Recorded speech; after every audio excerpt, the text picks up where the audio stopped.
Ladies and gentlemen, my name is Coffee Break, and welcome back to the C0ffeecast ProCast edition. I am going to be bringing you a Zerg vs Terran today, between none other than a fan favorite in LiquidTLO, spawning on the lower right hand side here on Antigua Shipyard. And on the top right side, we're going to be having our blue Terran player Select, and he's going to be in that 2 o'clock position. There is a lot of chatter going on right there. It looks like Select was actually streaming when this game was played. I believe this was a game just played on Battle.net, just played for fun. This is not a best of 3 series or anything. I don't have a lot of time today, so I really wanted to just kind of get a game up. I try to do at least a ProCast a week, and if I don't have time to do a full series, then I'll just try to find, some fun name or something that I love to cast. I do not get to cast TLO that often. It's been quite a while. So I'm pretty excited to bring his games, because he always has some sort of interesting strategy that may not always be the most refined, but it always has some twist to it, I guess I would say, that you won't really see a lot of other players do. My gosh, there's a lot of chatter here. That is so distracting. Select has not yet laid down a barracks. Looks like he might be going for that 15cc, which, wait, where's the barracks? Oh, wait, no, not the Caster's Curse. What? No Caster's Curse. He actually is going for the 15cc. Yes, indeed he is. Mining those minerals, dropping down that CC right on time. And he's right on his way for a nice little macro game. TLO going to be setting up a natural expansion of his own. That's going to be expand before pool, which I guess you might be able to say is a little bit risky, considering the fact that he didn't scout his opponent. So for all he knows, Select is like proxy 2-raxing or something.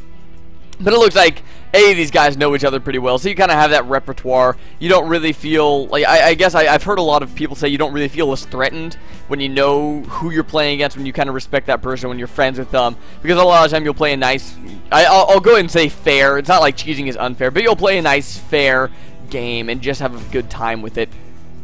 Select's going to be adding on a gas, getting his barracks now as well. Perfectly standard stuff over on his side of the field.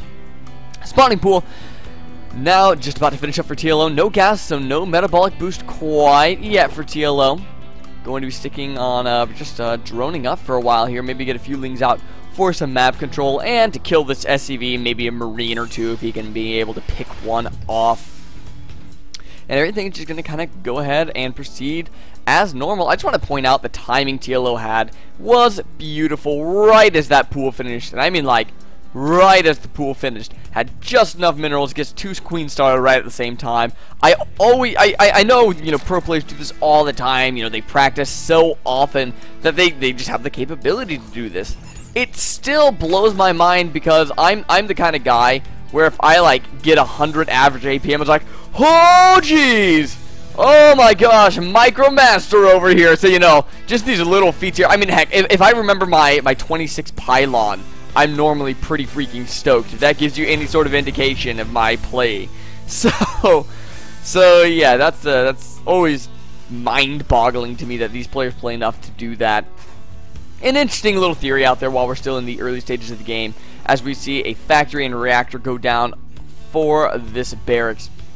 Who the hell is they? Well, I don't really know. Researchers say that it takes 10,000 hours of practice to become a master at whatever you do, and I'm really kind of curious how that carries over to StarCraft 2. I'm sure that principle definitely applies, but I'm wondering how many hours different players have put in. I mean, that's a lot of time spent into doing these sort of things. I'm sure Boxer, a player like Boxer, has definitely done it. But more of our suave new players, our MVPs, our bombers, Nestea, Idra. I really wonder what kind of hours these players have put into the game. A lot of queens on the map for TLO. And when I say a lot, I mean, well, 5. And it is currently the 630 points of the game. Not doing... What is...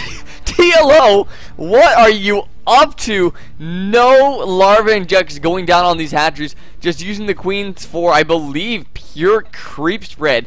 Getting as much creep spread as humanly possible. Pushing out north towards his opponent. Oh my gosh, what is... Oh, this is why I wanted to do a TLO game. I remember him doing this a long time ago in a town called Kickapoo. Versus an opponent called Zictomony, I believe.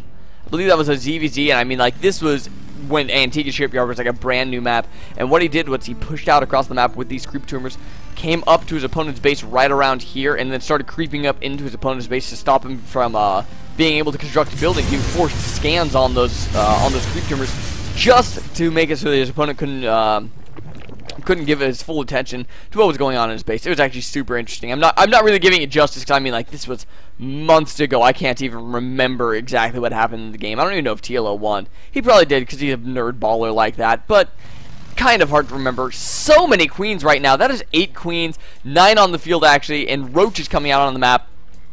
Kind of what I thought that he might be doing. He's creating a nice long creep line here for his roaches to be able to quickly reinforce, going for a big timing attack here, backed by queens who are now really pushing out across the map here. Creep tumors continuing to spread their creep. These queens are probably going to be engaging at about the same time that the roaches do. Might even be able to pick up a Hellion or two if Select is not careful. And oh, pokes up, sees these queens actually pushing kind of aggressively. We see the dot house Select, and here comes TLO.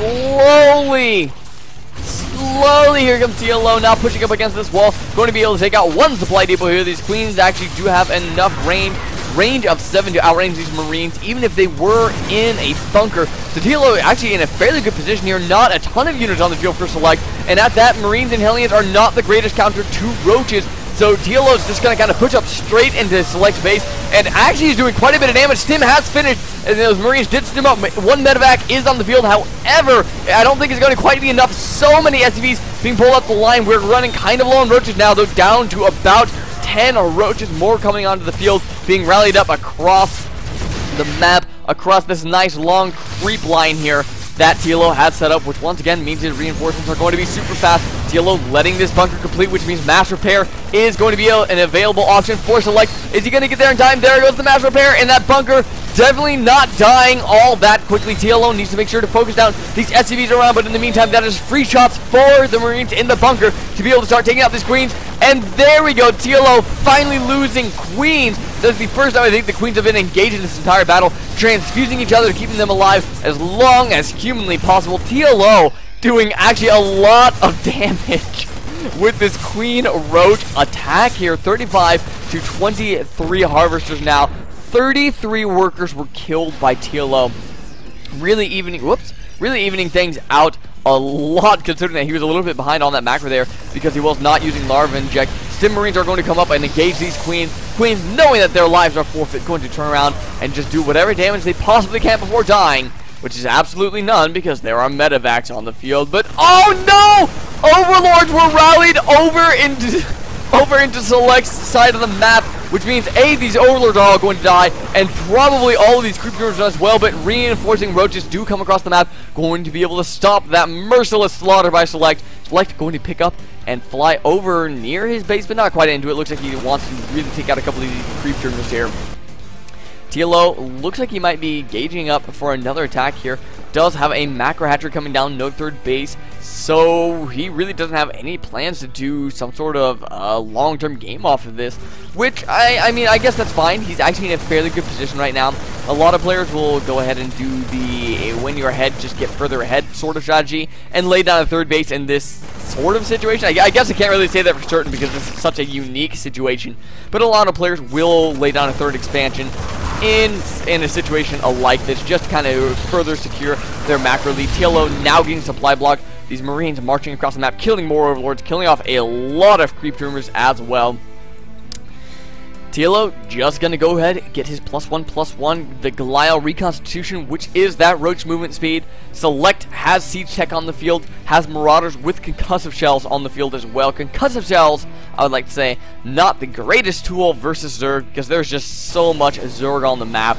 As opposed to when you're fighting something like a Protoss player, when if you can pick off like 2 or 3 units in this early game, it is huge. Well, not so much with Zerg, because as we see, TLO is at 105 supply, and he already lost one entire army. A lot of roaches on the map. 27 roaches. It's actually a lot of firepower, especially with +1/+1 just about to finish up. I assume when Glial Reconstitution is finishing up, that's about going to be the time that TLO really does an aggressive maneuver. But no, actually going to be pushing out right now. Going to try to catch Select maybe a little bit off guard by going for the counterattack across the map. You got to remember, attacking Select's army here will do absolutely nothing to Select because he has 3 medevacs. He will be able to load up into those and take absolutely no damage because the roaches cannot shoot air. Roach is going to be running up, trying to get into a decent position here. Apparently does have a vision of the high ground somewhere. There's a speed overlord going to be able to pick that off. And now TLO running straight into the main natural expansion of Select, doing quite a bit of damage.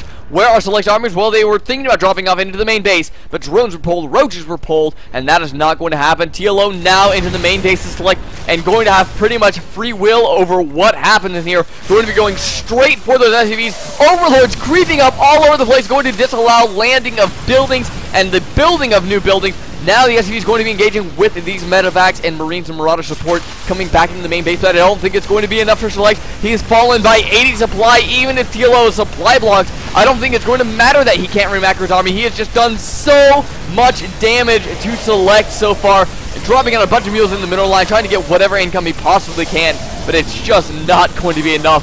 And what an interesting, weird strategy. I guess I don't really know what else to say about that. Opening up with a lot of queens, went up to 9 queens, massive amounts of creep tumors, and used those to do a nice little roach push across the map. Zerg players, I'm gonna go ahead and say it. I'm interested in this build. Do this on ladder, and send me your replays whether you win or lose. And I'll take a look at them, I'll cast them, and if they're good, I will put them up online because I want to see how this would work in more than a situation than just TLO, I guess. So I'm actually, while I do my closing, I'm going to pull it back, try to find that army composition about the time that he was pushing out across the map. So, if you liked what you heard, please subscribe and comment. I would greatly appreciate it if you did that. And it helps me know what exactly I'm doing. I got a comment earlier that my sound is a little bit off, and I apologize. My sound is actually still off right now. I actually kind of know that. It sounds like the game sound is a little bit too quiet. The music probably a little bit too quiet as well. So it looks like we have about an 8:30, pushing out at about 8:30 with 9 queens, give or take, and around 15 to 20 roaches. If you have those sort of numbers, it looks like that's about what we're looking for here. Didn't look like he really did many larva injects on the hatcheries, just got straight away in it to pushing out across the map with the creep tumors. So, send me those replays at coffeebreak1337@gmail.com. You can also find that in the info section below, which also has links to my Facebook, Twitter, all sorts of great stuff. I am going to go because I have to get ready for Amateur Attack tonight. Yes! And until next time, folks, this is Coffee Break, signing out.